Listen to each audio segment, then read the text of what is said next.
Annyeonghaseyo, Puraimita. Hari ini adalah hari Jumat dan waktunya aku ngebagiin konten horor atau konten misteri. Hari ini aku akan membahas tentang legenda-legenda yang ada di Korea yang menginspirasi K-drama dan juga K-movie. Ada apa aja? Langsung kita mulai dari sekarang ya. Yang pertama adalah Goblin atau Dokkaebi. Kalian pasti tahu kan Dokkaebi yang diperanin sama Gong Yoo.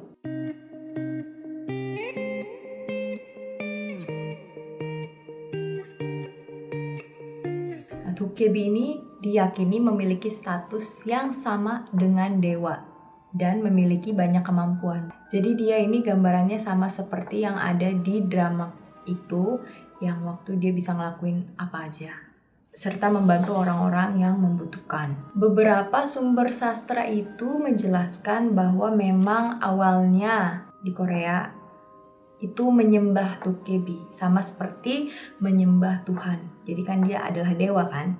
Dan dulu nelayan itu selalu berdoa kepada Dokkaebi agar mendapat hasil yang banyak dan hasil yang bagus.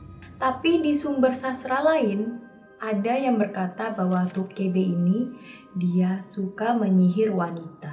Dan pastinya di dalam sastra atau di dalam legenda Korea tidak ditampilkan bentuk yang seperti Gong Yoo yang ganteng, tapi lebih ditampilkan sebagai creature atau makhluk yang agak serem bentukannya. Ada yang berwarna merah, ada yang macam-macam. Itu jadi tidak seperti Gong Yoo guys. Ya sekali lagi itu hanyalah drama. Selanjutnya yang kedua, ini juga ada di film Goblin, yaitu Joseon Saja alias Grim Reaper atau malaikat pencabut nyawa di dalam bahasa Indonesia. Joseon Saja versi Korea ini agak beda dari Grim Reaper versi Barat. Kalau misalkan Barat kan diibaratkan sebagai yang kayak kalau kalian main The Sims gitu kan, kayak benar-benar mukanya serem, terus pakai jubah hitam dan megang celurit. Tapi kalau di versi Korea, dia sama-sama menggunakan jubah warna hitam, terus dia memakai topi kat, topi hitam besar yang digunakan di zaman Joseon, dan juga dia nggak memegang celurit, jadi cuman baju itu, baju warna hitam dan juga topi kat. Nah, di sini ditulis bahwa Grim Reaper dikatakan akan membimbing mereka yang telah meninggalkan alam fana atau yang baru saja meninggal ke alam baka. Dan ini menjelaskan kenapa orang takut berpapasan dengannya. Legenda ini juga telah diadaptasi menjadi beberapa drama. Yang tadi pertama ada Goblin, terus ada juga Arang and the Magistrate, Black, 49 Days, serta serial film terkenal berjudul Along with the Gods. Selain itu dipercaya kalau orang Korea yang bermimpi ada Joseon Saja atau Grim Reaper di mimpinya dia itu bertanda buruk guys. Jadi jangan sampai orang Korea ini atau kamu bahkan bertemu dengan si Grim Reaper, karena artinya kau bakal kenapa-kenapa guys. Tapi kalau misalkan Grim Reaper-nya seperti yang ada di drama Goblin gitu ya, apakah itu pertanda buruk?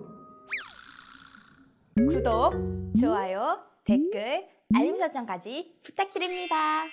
빨리! Lanjut nomor 3 ada Ino Gongju atau Putri Duyung.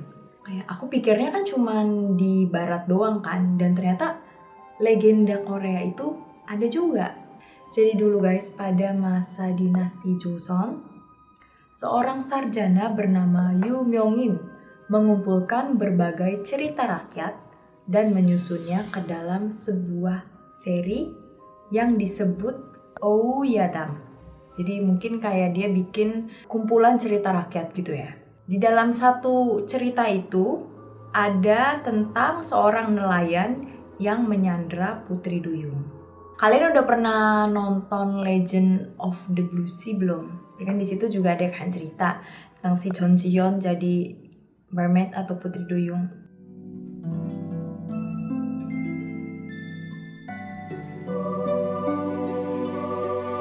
Nah, selain itu juga ada drama lain yang berjudul Surplus Princess. Kebanyakan orang percaya kalau misalkan Putri Duyung itu fiksi, nggak nyata. Termasuk aku juga.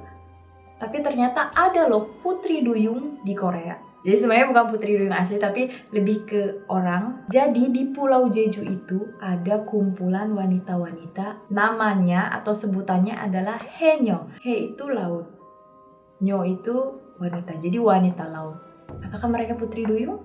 Sebenarnya mereka adalah sekelompok penyelam wanita dari Jeju yang dapat menahan nafas selama lebih dari 3 menit dan menyelam hingga kedalaman lebih dari 30 meter sambil memanen makanan laut segar.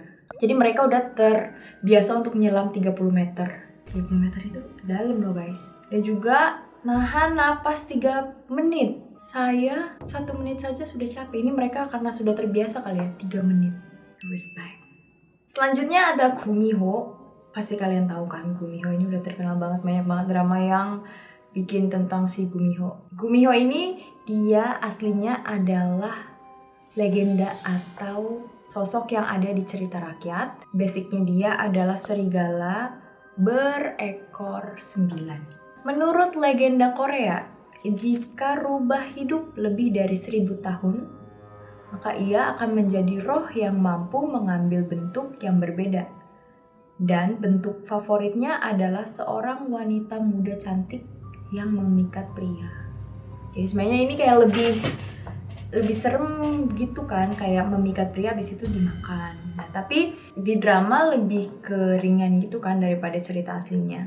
Alih-alih menjadi rubah licik yang makan daging gitu dan mengelabui cowok-cowok, Gumiho ini digambarkan sebagai wanita cantik yang mampu mencintai dan merawat orang lain. Nah, contoh yang pertama yang paling terkenal itu adalah My Girlfriend is a Gumiho yang dibintangi oleh Lee Seung-gi sama Shin Mina.